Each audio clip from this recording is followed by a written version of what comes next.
8th class. हम क्या पढ़ रहे हैं बच्चों? परिवर्तनकारी बाह्य शक्तियाँ, है ना। ये किसका है? भूगोल का आपका चैप्टर है। परिवर्तनकारी बाह्य शक्तियाँ मतलब जो बाह्य शक्तियाँ होती हैं, कुछ जो वायुमंडल जो दबाव होता है, हवाएं गर्म हवा चलती, तो उसके कारण जो पृथ्वी की ऊपरी सतह है उसमें क्या होता है, धीरे धीरे परिवर्तन जो होता रहता है ना। तो उसी को जैसे हमने अपचय पढ़ा था, तो उसी के अंतर्गत हम पढ़ रहे हैं तल संतुलन। तो पृथ्वी का जो चौरस हिस्सा, जो समतल हिस्सा होता है, उसको हम क्या बोलते हैं? तल संतुलन। ठीक है, जो चौरस जो समतल हिस्सा होता है उसको तल संतुलन कहते हैं। तो तल संतुलन के अंतर्गत आज हम पढ़ेंगे कि जो अपचय होता है, अपचय आपको बताया था ना कि मतलब जैविक क्रियाओं के द्वारा भी होता है, कुछ भौतिक क्रियाओं के द्वारा भी अपचय होता है, रासायनिक क्रिया के द्वारा भी अपचय होता है, मनुष्य द्वारा अपचय होता है, जंतुओं के द्वारा अपचय होता है। तो अपचय के साथ साथ जो परिवर्तनकारी जो बाह्य शक्तियाँ होती हैं, वो जिन्हें हम क्या बोलते हैं? अनाच्छादनकारी। क्या बोलते हैं जिसको हम? जिन्हें अनाच्छादनकारी शक्तियाँ भी कहते हैं। कौन सी शक्तियाँ कहते हैं इसको? हम अनाच्छादनकारी शक्तियाँ भी कहते हैं। तो क्या धरातल को जो समतल करने के लिए ये क्या होती है? निरंतर क्या होती है? क्रियाशील रहते हुए अप्रदन तथा परिवहन और निक्षेपण। कौन कौन सी क्रिया करती है ये?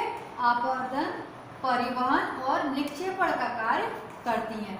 तो इसे ही हम क्या बोलते हैं? अपरदन चक्र कहते हैं। इसको हम क्या बोलते हैं? अपरदन चक्र कहते हैं। तो सबसे पहले फिर से पढ़ लेते हैं।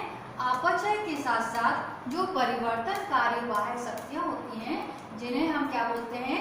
अनाच्छादनकारी शक्तियाँ भी कहते हैं। धरातल को समतल करने के लिए निरंतर क्या करती हैं? ये क्रियाशील रहते हुए अपरदन, परिवहन और निक्षेपण, अपरदन, परिवहन और निक्षेपण का कार्य करती हैं। इसको हम अपरदन चक्र कहते हैं। नदियाँ, हिमानियाँ और पवन तथा भूमिगत जो जल होता है तथा समुद्री लहरें तल संतुलन में प्रमुख कारक है। मतलब तल संतुलन का जिस प्रकार आप ये चित्र देख रहे हैं कि जो अपरदन ऐसा परिवहन, मतलब यहाँ से धीरे धीरे कण क्या होते हैं? निचले हिस्से में ऐसे जमा होते जाते हैं, है ना। इसको क्या बोलेंगे? फिर ऊपर का जो हिस्सा वो निम्नीकरण हो जाएगा, है ना। ये इधर की ओर अधिवृद्धि, यहाँ पे ये हिस्सा फिर जो बढ़ता चला जाता है ना। तो इस प्रकार जो पवन, भूमिगत जल, समुद्री जल है, तल संतुलन के प्रमुख कार्य है। अब तल संतुलन के कार्य को हमने कितने भागों में विभाजित कर दिया है?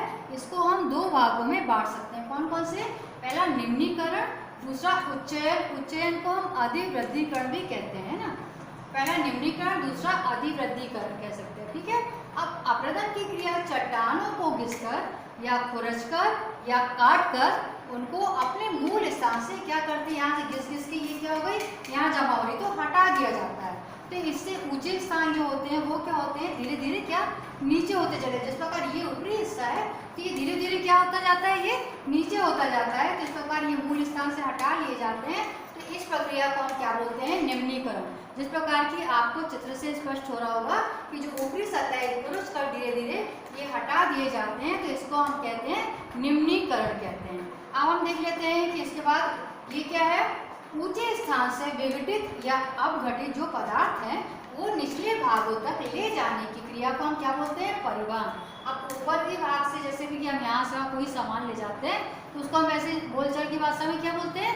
परिवहन। तो इस प्रकार ऊपर से नीचे जो पदार्थ गए, कण गए, तो उसको हम क्या बोलते हैं? परिवहन। तो जिस प्रकार आपके चित्र में देखिए ये लिखा हुआ है परिवहन, और आप किताब खोल के भी देख सकते हैं। किताब निकालिए और उसके हिसाब से पढ़ते जाइए और चित्र में समझते जाइए, है ना।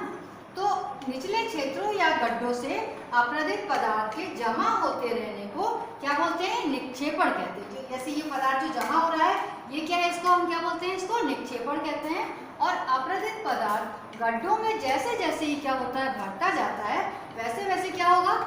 उसकी ऊंचाई क्या होती जाती है? बढ़ती जाती है। और इस प्रक्रिया को उच्चयन या अधिवृद्धिकरण कहते हैं। इस प्रकार ये गड्ढा का जो समतल स्थान रहता है वो देखिए ये धीरे धीरे क्या हो रहा है?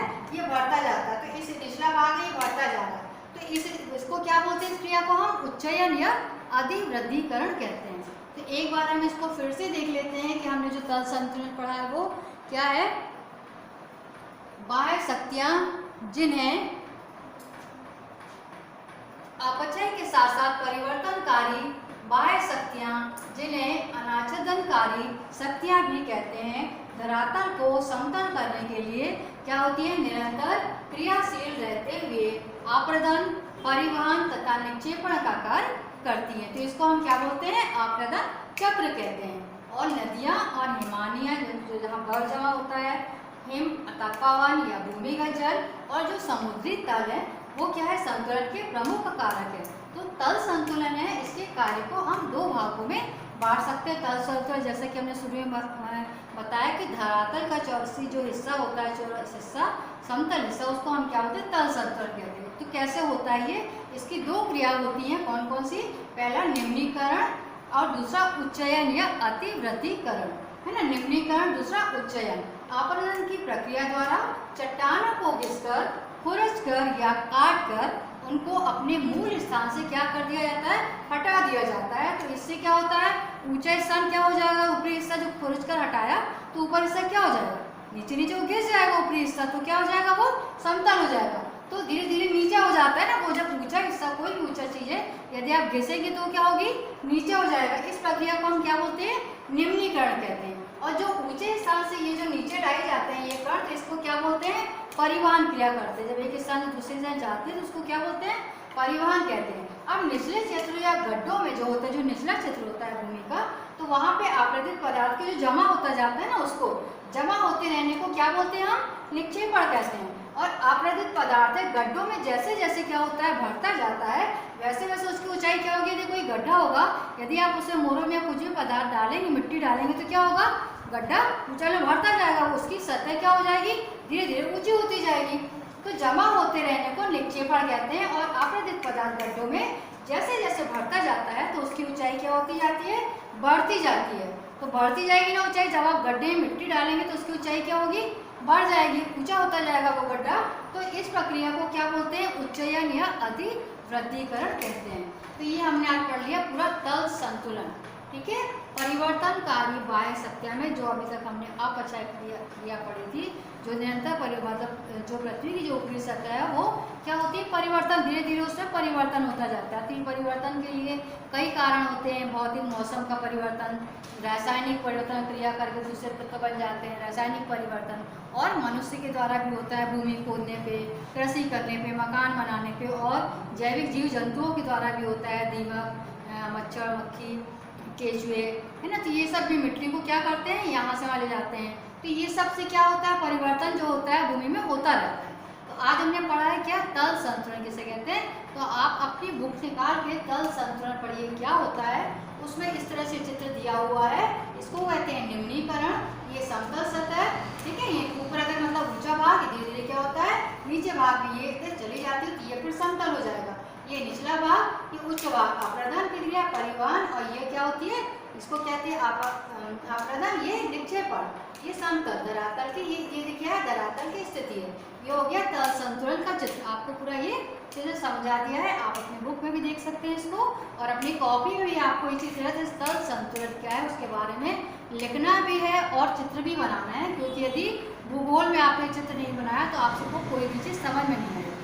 तो चित्र के द्वारा हम उसको अच्छे से समझ सकते हैं ना। तो आपको चित्र बच्चों अवश्य बनाना है और ये लिखते भी जाना है। आफरीन, फटाफट अपनी कॉपी निकालिए और इसको लिखिए, है ना, लिखते जाओ और समझते जाओ। किरण, अपनी कॉपी निकालिए और लिखते जाइए और चित्र अवश्य बनाइए साफ सफाई से। जहाँ आप इसके बारे में लिखते हैं, चित्र को आपको उसी पेज में उसके सामने बनाना है। आज के लिए इतना ही, ठीक है।